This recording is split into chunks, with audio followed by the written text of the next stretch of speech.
Well, this this event is amazing. I mean, it's the time that I've been involved with it. It started. It was a luncheon when it began, and I remember coming before I was the honorary co-chair, and I was just amazed by it. I thought it was the best event that I'd ever been to in Dallas. Thought the cause, the emotion of the afternoon, and then the next year I got a call from Roger. But it really begins to hit home with you when you have kids of your own, and then you can put yourself in the shoes of the parents, and to some degree the shoes of the kids. And it, we say it, we keep thinking every year that this will be the last year. We hope that it'll be the last year. Hopefully this year is, and if it's not, then we'll be back here again next year. But had a wonderful 25 years with Roger. And I'll mention it tonight. He called me and said, "Hey, I'd like for you to be the co-chair along with me." And I said, "Absolutely." And then last year, I called Dak, and I thought Dak was perfect to carry on the legacy that Roger would be leaving. And I said, "I'm making a call to you that Roger made to me 25 years ago," and I couldn't say yes fast enough. So put a little pressure on him, and Dak was great, so it was good. Yeah, and just for me, it's a privilege. It's a privilege just to be here and to be with the kids and everyone that puts this this amazing night on, just to give hope and just to see the courage and the strength in the kids and in the youth, just to be able to hear and help maybe influence that and raise that to another level. Just is special to me. Having dealt with cancer and having a history of it with my mother, not having kids, it's a different perspective, but I understand how devastating this is and how we need to get as many arms as we can and as many people as we can to go all in on this fight against it. And I just want to be here to do as much as I can, and this is the beginning of hopefully a 25 to 30 actually plus year, if it has to be there. But as Troy said, we hope every year this is the end. And so I'm just excited just to put my foot forward and join with Troy and join with Children's Cancer Fund and making this night even more special. We'll open it up for questions.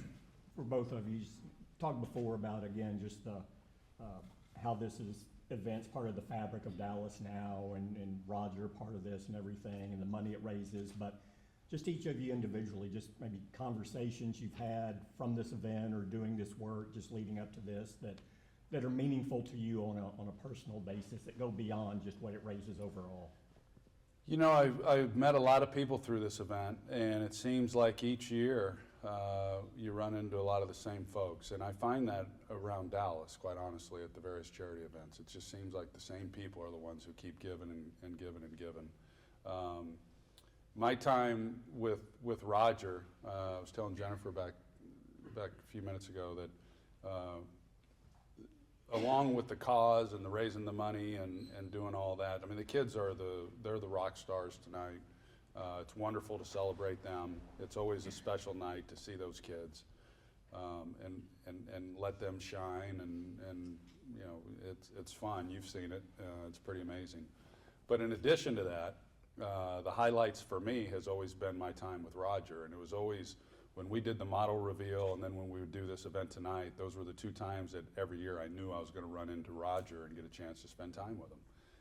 And I've always valued those moments, and we've had a lot of them in other ways, but this was a big part of it, and it really kind of began our relationship, began our friendship, I should say, kind of was cultivated here around the Children's Cancer Fund.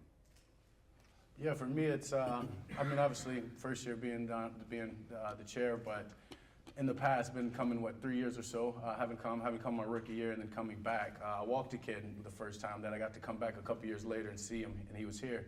And he wasn't necessarily in the fashion show, but he was here just supporting, and he was in remission. And that's what it's about to me, right? Just to be able to come and walk him, and then to come back trip, and then to come back years later, and then to see him. He's beat his cancer, but yet still here to support his peers and the people that are going through the same fight. And very, very special to me. And then obviously, kind of like he said, right? I knew I'd get to see Troy, I'd get to see Roger when I come here, so now he's excited about it. I know I've got a date on the schedule with this guy for sure, and then hopefully more to come from it. that, seeing them being here, seeing them as Cowboys quarterbacks in the retirement, still being ambassadors for the game, what do you learn from that? Yeah, just how to be a pro and how to represent not only yourself, but this organization and everything that you stand for. And it's not just something that you're doing when you're playing, but it's who you are. And I think when you look at Troy, when you look at Roger Staubach, their resume on and off the field says that. And so for me, it's just important to watch these men and follow in their footsteps as much as I can. Obviously trying to on the field, but off the field and getting involved in things like this and whatever else they have their hands in. Troy, you talked about how your friendship really started with Roger through this. Can you talk about that dynamic relating to Dak and Dak vice versa? Yeah, I mean, I've known Dak since he took over as the quarterback. I was aware of Dak when he got drafted and came in, and then because of circumstances, all of a sudden he found himself, starting. And we had his first start against the Giants, his rookie season, and so that's when I got to, and it's when I get to know a lot of these players around the league. But I've been an unabashed supporter of Dak's, and primarily because I think we're a lot alike. I think the way we approach the game is a lot alike, in that what matters is winning. And I hear Dak, I've had conversations with him, and I know that that's heartfelt. I know that all that matters to him is winning, and the numbers are great, but it's empty if you don't get the job done with a win. So when I hear him talk about the Super Bowl being all that matters, he's the right guy for this job. And as a former player, I really respect that, because I know it's not the way a lot of people think. And so my admiration for him and the way he conducts himself, he's a great leader, he's been great in the community. I'm asked a lot, as you can imagine, when I travel around the country. I mean, there's Cowboy fans everywhere. They always say, hey, what's your relationship like with Dak? What do you think of Dak? And, I tell them I love him, and I love him for all the right reasons, and for him as a man, and also for what he does as an athlete and representing our organization. Yeah, I mean, that's humbling to hear, for one. But it's nothing I've known Troy since I've been here, as he just said, and the relationship's always been there. He reached out and offered a helping hand however he could from that time that I guess being named the starter, and connected with him, and I have had dinners in the off season with him. So that relationship has continued to grow, and I just expect this night just to showcase that, honestly, just to showcase that, and us getting up there on stage and us just hanging out with the kids and just showing that this is a genuine relationship. And I'm just thankful for this man, honestly. As I said, just trying to follow these guys in every which way I can in this life.